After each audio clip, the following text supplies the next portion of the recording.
How's it, guys? My name is Darshan Senthil and welcome to the 7th and final video of my intermediate chess tactics tutorial series.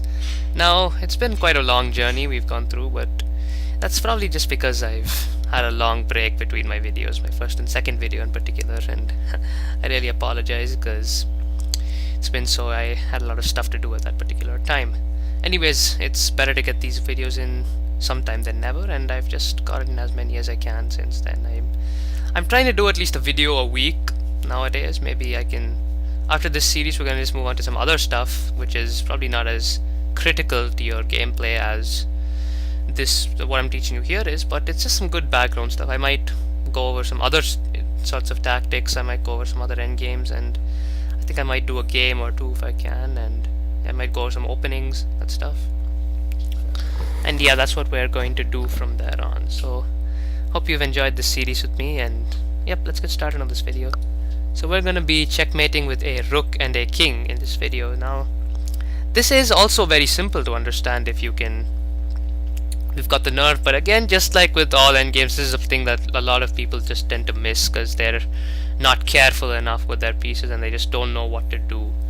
So I'm just going to show you how to do this properly, so you do not actually, you're not one of those people who make mistakes like this and just sort of fall apart. So this is going to be slightly more trickier than the queen attack, because if you remember in that, we just sort of forced him to the side with the queen, just with the queen alone, and then we sort of just brought in our king for the final checkmate. But here it's going to be slightly different because we're going to have to use the king and the rook together to sort of push him to where we want him to. And just like in the previous video, we're going to need to push him to these side files to checkmate him, because it's theoretically impossible to checkmate him anywhere else. So we're going to need to push him there, and that's what we're going to use our rook and our king to do that. So let's just start by trying to push him towards this 8th rank here, because he's closer to that and it'll save a bit of time. So we're going to just start by making sure he cannot move back. So we're going to play our rook to b5. What this does is it sort of forms like a wall behind him, so he cannot move this way. Now his only options are to move up to the 7th rank or to frolic around on the 6th rank. Now obviously he's not going to move to the 7th rank, and oh yeah, and by the way, you should be following this too if you're playing, assuming you're playing black here, you should be paying attention to this too, because this is something that you should know how to play as well, so you can at least try to salvage a draw should the players playing white here do something wrong and sort of mess it up. You should know how to take advantage of it. So black's best bet here is to just sort of frolic around on the 6th rank, because he does not want to be forced towards the 8th rank, because he knows very well that if he just moves up here, white's just going to push his rook up again and sort of just push him, get him closer to his doom. So he's going to just keep moving around on the 6th rank. So he's just going to place king to d6. Oh yeah, and by the way, if you remember, what was the key thing we used in the pawn video to sort of help promote our pawn? It was king opposition, right? So that thing is going to come back into play over here, because we're going to need to use our king to advance to our advantage here, and he's going to play a crucial role here. So we're just going to need to get him into a position where he can perform an opposition properly. So we're going to sort of bring him around like this. So we're going to play our king to a6. Now it doesn't matter if he moves to c6, we're just going to simply move our rook away here to the h file.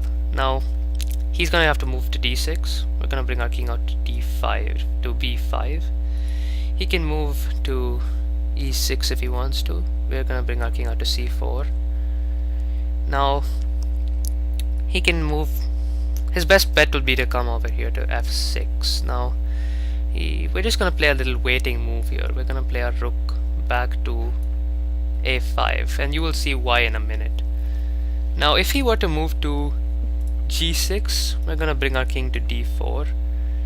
If he were to move to, let's just keep following him along. If he moves here, we're going to move back here, and if he moves here, his only option is to go to g6, and we're going to bring our king to f4. Now this sort of king L shape over here is something that is very important, because if you get this sort of position, you're going to eventually get the opposition, and you will see why. And this is something that you could have got a lot earlier if he had just moved his king somewhere else, but you've got it eventually. So this is the sort of L shape that you want. because you're gonna get the opposition eventually if you do this. So now it doesn't matter where he goes. If he goes to h6, you bring your king to g4, and now he has no other option but to move to g6, and this is the whole purpose of that L-shaped king structure and that waiting move we played a while ago, just bring your rook away. And he's gonna have to move here, and we're just gonna check him. And the reason this opposition is so critical is because it doesn't let his king move back down the file. Because our king is moving here, we're just pushing him up the board. And now without an option, he's gonna move here to f7, and we're gonna bring that L-shaped theory into play again. King to g5. Now he can move his king to e7. We're just gonna keep following him across the board. King to d6, e5, king to c7, king to d5, king to b7. If he gets too close to our rook, we're just gonna move him to the other side, and it doesn't matter. It's just gonna be the same thing after that. King to a7, king. Let's just play a waiting move here. Rook to g6, king to b7, and king to c5. Voila, we've got that L again. So he moves to a7, we bring our king to b5, king to b7, rook to g7 check, and now we've pushed him onto the 8th rank. Now this is probably 3/4 of our job is done here. So we're just gonna have to, same theory, king to b6, and it's pretty straightforward from here. Now he can keep frolicking across the d file, it doesn't matter what he does. Just keep this L theory in mind, because this thing is really gonna help you, and this will tell you exactly the distance you need to keep from the black king to sort of get the opposition right. So play your waiting moves, just calculate a little bit and see what you should do, whether you should play a waiting move or just keep moving your king, because sometimes you might not get your king to move correctly, so you might not get that right distance with your king. So yeah, let's just keep going on. The king to f8. Again, if he gets too close to your rook, we're just gonna move him across. And if he, just keep in mind that if he starts coming this side, you can just play a waiting move and he's gonna eventually have to take the opposition. So let's just say he moves to g8, we're gonna move to e6.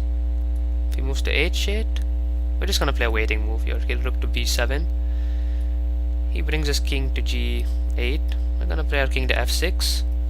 He has to play his king to h8. We move king g8, king g6, sorry, king g8, and rook b8 is checkmate.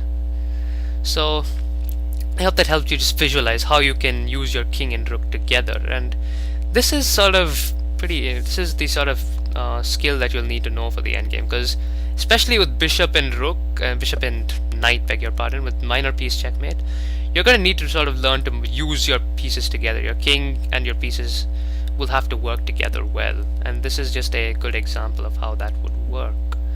And this is probably the second easiest endgame. This and queen are actually even easier than the pawn endgame, because actually, even though you're promoting your pawn to get to one of these, this is far easier than that.